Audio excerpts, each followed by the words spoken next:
తెలంగాణ రాష్ట్ర ప్రజలందరికీ నమస్తే, గుడ్ మార్నింగ్, శుభోదయం.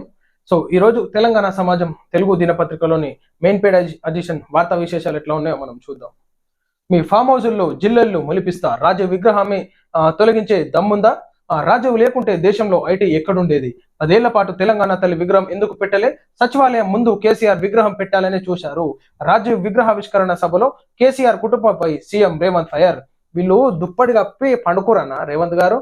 వీళ్ళు తెలంగాణ తల్లి విగ్రహం మీద సోయి లేదు. కాళేశ్వరం స్కామ్లు చేయాలి, ఏడ ప్రాజెక్టులు నాశనం చేసి మళ్ళీ దాని రీకన్స్ట్రక్షన్ టెండర్లు పెట్టాలి, దాన్ని కమిషన్లు ఎట్లా కొట్టుకోవాలి, దాని మీద సోయి ఉంది. కానీ తెలంగాణ తల్లి విగ్రహం మీద సోయి లేదు వీళ్ళకి. అందుకే కట్టలేకపోయినారు. ఏడ దోసుకోవాలి, ఏడ దాచిపెట్టుకోవాలి, ఎబ్రాడ్ కంట్రీస్లో ఏడ ఫామ్ హౌస్లు కొనుక్కోవాలి, అగ్రికల్చర్ ల్యాండ్స్ ఏడ కొనుక్కోవాలి, ప్రజలకు తెలియకుండా అక్రమంగా సంపాదించి ఏడ ఎబ్రాడ్ కంపెనీస్లో బిజినెస్లలో పెట్టాలని చెప్పేసి ఆలోచించిన తెలంగాణ తల్లి విగ్రహం మీద సోయి లేదు వీళ్ళకి. 40,000 మెగావాట్ల గ్రీన్ పవర్ ఉత్పత్తి లక్ష్యం 2035 నాటికి చేరుకోవాలన్న పట్టుదల. గ్రీన్ పవర్ పెట్టుబడిదారుల సభలో బట్టి విక్రమార్క. తెలంగాణ రాష్ట్రం 2035 నాటికి 40,000 మెగావాట్లు గ్రీన్ పవర్ ఉత్పత్తి చేయాలనే లక్ష్యంతో ముందుకెళ్తోంది. డిప్యూటీ సీఎం బట్టి విక్రమార్క తెలిపారు. సోలార్ పవర్ తో నిరంతర విద్యుత్ లక్ష్యంగా పనిచేస్తున్నామని అన్నారు. అలాగే రైతులకు సోలార్ పవర్ ద్వారా అందించే కార్యక్రమం చేపట్టామని అన్నారు. గుజరాత్ రాష్ట్రం గాంధీనగర్లో Mahatma Mandir convention and exhibition centre లో ప్రధాని నరేంద్ర మోడీ అధ్యక్షతన ప్రారంభమైన 4వ ప్రపంచ గ్రీన్ పవర్ పెట్టుబడిదారుల సభలో బట్టి పాల్గొని ప్రసంగించారు. ఖచ్చితంగా గ్రీన్ పవర్ ని మనం డెవలప్మెంట్ చేసుకోవాలి.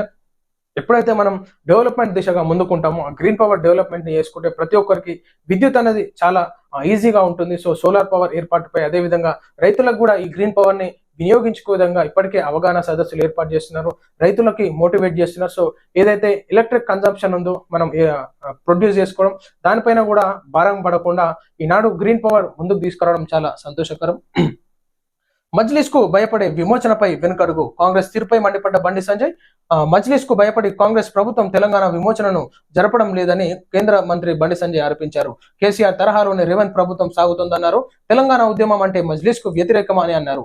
అసలు రజాకార్ల పార్టీయే మజ్లిస్ అని అన్నారు. కరీంనగర్ జిల్లాలో పర్యటించిన కేంద్ర మంత్రి బండి సంజయ్ పర్యటించారు. ఈ సందర్భంగా ఆయన మాట్లాడుతూ గణేష్ నిమజ్జనం ప్రశాంతంగా వాతావరణం జరుపుకోవాలి, హిందువులు పండుగలకే ఆంక్షలు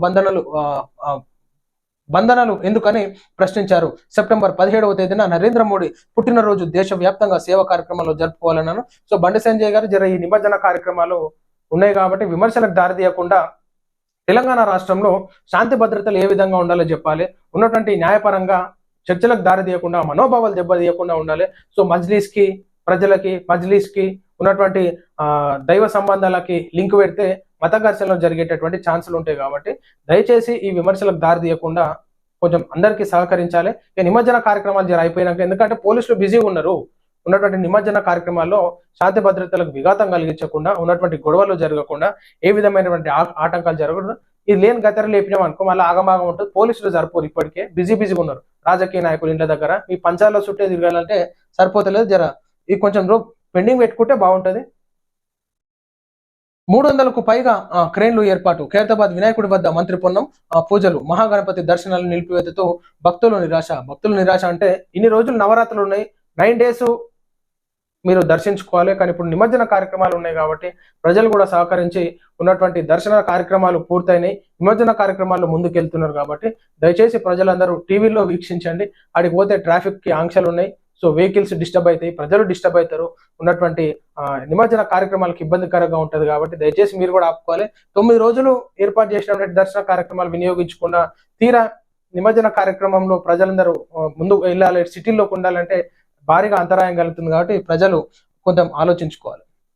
అక్టోబర్లో అర్హులందరికీ రేషన్ కార్డులు, విధి విధానాలు ఖరారు చేస్తున్న కేబినెట్ కమిటీ. వివరాలు వెల్లడించిన మంత్రి ఉత్తమ్ కుమార్. ఖచ్చితంగా ప్రజలకి రేషన్ కార్డులు ఇవ్వాలి. ఎప్పుడైతే 6 గ్యారంటీలు ఇచ్చినారో, ఈనాడు తెలంగాణ రాష్ట్రంలో చాలా మందికి రేషన్ కార్డులు లేవు. సో గత ప్రభుత్వం బీఆర్ఎస్ ఇస్తామన్నారు, అది కాలేదు. సో ఈనాడు కాంగ్రెస్ గవర్నమెంట్ రూలింగ్లోకి వచ్చింది. ప్రజలకు ఇచ్చినటువంటి హామీలు ఖచ్చితంగా నెరవేర్చండి, లేదంటే ప్రజలు ఏ విధంగా బుద్ధి చెప్తారో మీకు ఎరుకున్న సంగతే అందరికీ తెలుసు. నాయకులకి రాజకీయాన్ని మార్చాలంటే ప్రజలకి ఏమంతా ఎక్కువ టైం పట్టదు. సో ప్రజలు ఒక్కసారి వ్యతిరేకత మొదలైందంటే ఆ మెసేజ్ ని ఎన్ని డబ్బులు వంచినా కానీ అవినీతి పరులు ఈనాడు మనం చూసినాం. బీఆర్ఎస్ పార్టీ ఎట్లా విచ్చలవిడిగా డబ్బులు వంచినా కానీ ప్రజలు డబ్బులు తీసుకొని కూడా ప్రభుత్వాన్ని మార్చేసినారు. జర ఆ సోయికి వస్తే బాగుంటది. ఈనాడు ప్రజల గురించి ఆలోచించాలి, రేషన్ కార్డులు ఇవ్వాలి, హెల్త్ బెనిఫిట్స్ కూడా ఇవ్వాలని చెప్పేసి కోరుతున్నాం.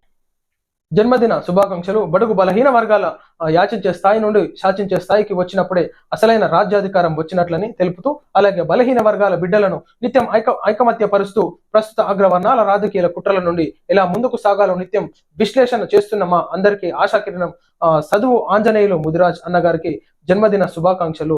సో ఆంజనేయులు ముదిరాజ్ గారికి జన్మదిన శుభాకాంక్షలు అందిస్తున్నటువంటి వెంకట్ ముదిరాజ్, రమేష్ ముదిరాజ్ ప్రత్యేకంగా మరి మా ద్వారా కూడా ప్రత్యేక జన్మదిన శుభాకాంక్షలు అందజేస్తూ, ఇదే విధంగా ప్రజల్లో ముందుండి ప్రజా చైతన్యంలో ముందుండి ప్రజలను మోటివేట్ చేస్తూ రాజకీయాల వైపు యువతను కూడా ఆకర్షిస్తూ మరి అన్ని సమస్యలకు ముందున్నటువంటి అన్నగారికి ఆంజనేయులు ముదిరాజ్ గారికి జన్మదిన శుభాకాంక్షలు తెలియజేస్తున్నాం. సో ఇది మనం చూస్తున్నాం ఈ రోజు తెలంగాణ సమాజం దినపత్రికలోని మెయిన్ పేజ్ ఎడిషన్ వార్తా విశేషాలు.